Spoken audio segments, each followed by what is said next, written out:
Hello, happy 4th of July. This is Maxine, Kaye, and Yoga from the Greater Philadelphia Center for Spiritual Living. And yesterday, when Reverend Mike did the love note, he gave you a powerful talk about the 4th of July. And so now it's my turn. And have you noticed we have a little different approach to things, which makes it really interesting? First of all, you probably know that there is a great difference between freedom and liberty. And freedom is something that is an unalienable right, and it was before any kinds of declarations were written. It is our right to be free to choose.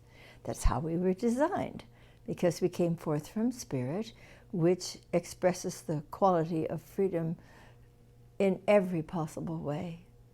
And that freedom is ours because we came from that same perfect life. We are free to choose, and then we're free to choose again. We're free to live our lives in any way that is right and appropriate for us, and it's a very different thing from liberty, which sometimes means doing whatever the heck we want to do, taking liberties, for instance. And there's an old saying that liberty would be like you can swing your arm around as far and hard as you want to, so long as it stops just before it gets to my nose. So we have liberty to live our lives however we wish. We have the freedom to choose the wisest and the most wonderfully expression of life that we possibly can. So we have freedom.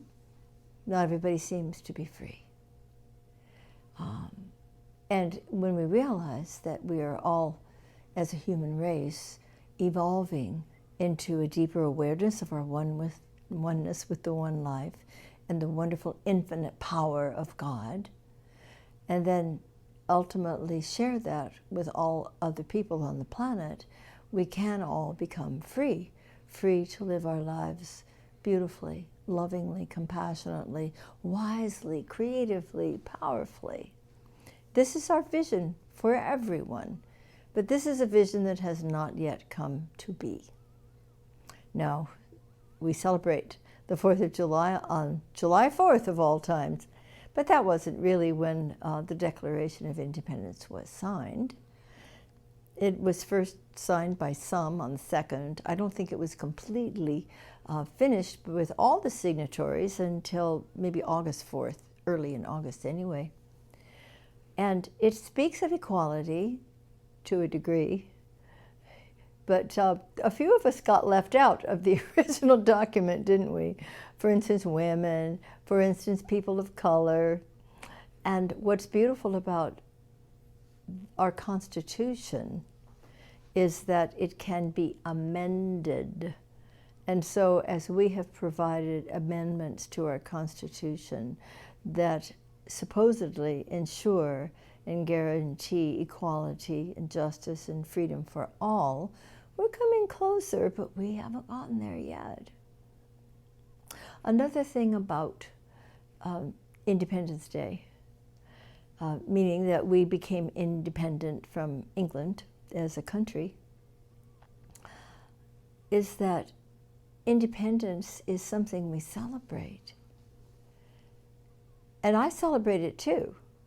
I wish to be independent from past history in my own consciousness that might keep me bound to negative ideas, to false beliefs, to limiting notions. I wish to become independent from them, just as America became independent from the rule of England. But I really know that the greater experience for me is that of interdependence, where I realize I really am not capable of doing anything by myself, except to choose. I can't even wiggle my finger without the infinite intelligence of this universe working through me. When I make the choice that my finger move. I can't tell my heart to continue to beat at night when I go to sleep, or the blood to continue to flow through my veins, or the air to be received and released through my lungs. Isn't it wonderful that we are not responsible for any of those automatic experiences? We can count on the infinite intelligence within us to do what needs to be done. And it's a wonderful awareness. We can then relax into the realization that the only thing we do is to choose. Sometimes we don't choose wisely, and so we can choose again. So I am interdependent with the presence of the divine within me, around me, that empowerment that comes through me as the instrumentation of its divine flow of life. I am interdependent with you, with the people in my life. And I like that. You know, no man is an island. We depend upon each other for so many things. Now think about just the food that's on your table. Where did it come from? What are all the processes through which it went before it came to you or before you picked it up? Much of it had to grow, and it needed to be planted before it could grow. Thank you to the farmers. It needed to be reaped after it was sown. Thank you to the reapers. It needed to be transported to the stores where we could find it, purchase it. And we're grateful for all those delivery systems. I don't have a garden of my own, except for my herbs. I love to have my herbs and to use fresh herbs when I cook. But wouldn't it be wonderful to have a whole garden? Some of us do, few of us do, actually. And even when we do, we still need other things that we purchase from the store. I am interdependent. They need my money, I need their food. And it works beautifully. So Interdependence Day is one I like to celebrate every day. I wish us all to be free, truly free. And that freedom begins, of course, within our own consciousness, doesn't it? I'm free. And I am free because I remember who I am, and I remember that there is a divine presence which loves me, and that there is a beautiful, immutable law which responds to me. And I'm also free to help other people understand that. Well, that's kind of what ministers do, isn't it? And I'm so grateful that Reverend Mike and I have that ability to help others to lift their consciousness, to realize that freedom is not only a possibility, but a reality. And those people who have been disenfranchised, those people who somehow got left out of the history that we were taught, also need to be free to be the beautiful beings that they are. And I want to do my work to help that happen. And I want amendments to continue to take place in our Constitution. And more than that, I want us all to have such a change of consciousness that we help to implement these beautiful new truths and ideas and that which is appropriate. You know? It's been said that justice is what love looks like in public. Let's all do our part. And let's experience the joy of being free to choose our thoughts, our feelings, and our actions. However you're celebrating your 4th of July today, it's probably rather different than you have in the past. Reverend Mike and I, since we've been here in Pennsylvania, we have not missed a parade up until today. What I know is the parades will go on. And so it's okay to have it be a little different today. It's okay to have it be peaceful. I'm going to tell you a secret.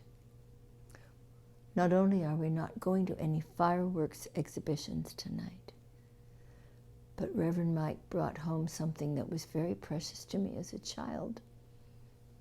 We're going to celebrate on our deck with sparklers. If you're anywhere around the Malvern area, look for us.